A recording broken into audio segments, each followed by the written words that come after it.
मैं Sonia Agarwal, vice chairperson Haryana state commission for women. आज जो है मेरा भिवानी दौरा था, जिसमें आज सुबह हमने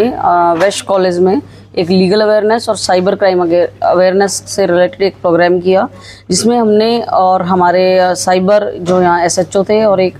सिटी एसएचओ ने जो है काफ़ी अच्छा बच्चों को जो है साइबर क्राइम से कैसे वो बचें, क्या उनके लीगल राइट्स हैं, इस विषय पे जागरूक करने का काम किया। उसके बाद आज भिवानी के 5 केसेस हमने सुने, जिसमें से 2 केसेस क्लोज हो गए हैं और 3 केसेस अभी हमारे पेंडिंग में है, क्योंकि एक केस में हमने कोशिश किया है कि एक महिला का घर बस जाए, क्योंकि उसके 2 छोटे बच्चे हैं और वो केस 3 साल से कोर्ट में पेंडिंग में है, कोर्ट में चला हुआ है। बट एक छोटी सी चीज़ मैंने देखी कि जो केसेस कोर्ट में चले हुए हैं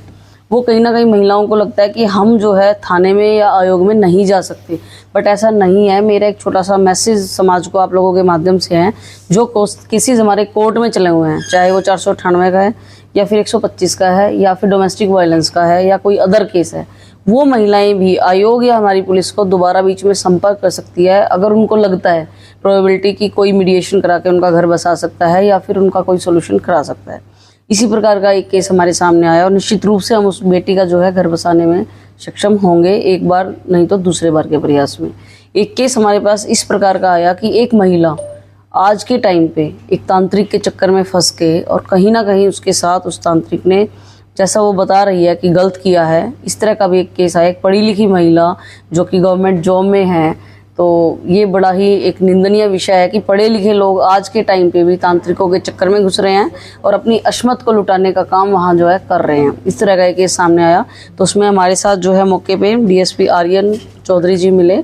और उनको स्पेसिफिक इस केस को शॉर्ट आउट करने के लिए बोला गया है कि इसको गहनता से जांच करके ये पता लगाने का प्रयास किया जाए कि वाकई में जो औरत ने, उस महिला ने एलिगेशन तांत्रिक पे लगाए हैं वो सच हैं। अगर सच्चे पाए जाते हैं वो एलिगेशन, तो निश्चित रूप से उस तांत्रिक को जो है जेल भेजने का काम किया जाएगा। उसने अपने घर के अंदर एक मंदिर स्टैब्लिश करके चंदा इकट्ठा करने का, मैं कहूँ, एक प्रोफेशन भी बनाया हुआ मिला, जिसको आज पूरी रूप से बंद करवाने का काम भी कमीशन और पुलिस मिलकर कर रही है। तो इस बारे में भी सर को ये मेरी जो है कि सर को बोला गया कि आज खुद पर्सनली एक बार वहाँ जाके चेक करके उसका इस तरह का जो गलत प्रोफेशन समाज में महिलाओं के साथ, महिलाओं की अशमत के साथ खिलवाड़ करने का, मैं कहूँ, और उनको ठगने का कहीं ना कहीं डरा कर वो जो है भविष्य में ना हो। मेरे अधिकार क्षेत्र का जो है सवाल नहीं है, क्योंकि हम महिलाओं के लिए हैं, बच्चों के लिए जो मैं कहूँगी उसमें चाइल्ड राइट कमीशन अलग से बना रखा है सरकार ने, और वो उनके अधिकार क्षेत्र का काम है। सहकार बंधुओं के माध्यम से जो है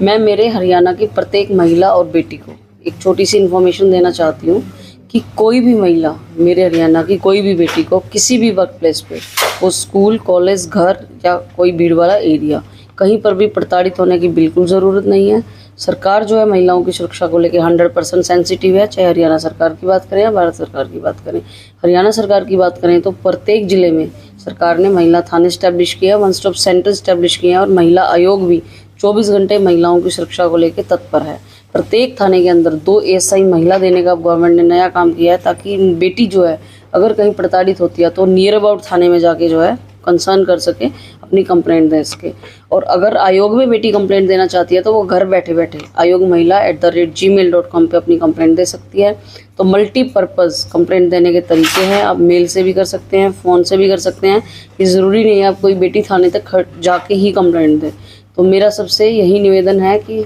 आयोग और हमारी हरियाणा पुलिस निश्चित रूप से 100% बेटियों को न्याय दिलाने के लिए तत्पर है।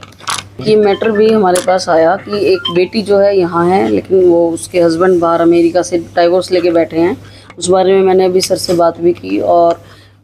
निश्चित रूप से उस बेटी को भी न्याय दिलाने का काम पुलिस और आयोग मिलके करेगी। और वो बेटी जहाँ तक है उसके साथ रहना भी चाहती है, बट वो कहीं ना कहीं असामाजिक टाइप का, मैं कहूँगी, लड़का है जो कि अपनी पत्नी को छोड़ के और अमेरिका में जाके बैठा हुआ है। तो उसके ऊपर भी आयोग और पुलिस निश्चित रूप से उस बेटी को जल्दी से जल्दी न्याय दिलाने का काम करेगी। तो यही मैसेज देना चाहूँगी कि इस तरह की अगर मानसिकता किसी की है कि जो दूसरे की बेटी को अपनी बेटी ना समझ पाए और इस तरह की जो गलती करता है, तो वो घर वाले हों या वो बेटा हो, तो सबके लिए है कि ऐसी गलती ना करें। हमारी पुलिस जो है काम बड़ा अच्छी तरीके से करना जानती है, चाहे वो अमेरिका में ही क्यों ना बैठा है, वो अपने आप वहाँ से उसको निकाल लेगी।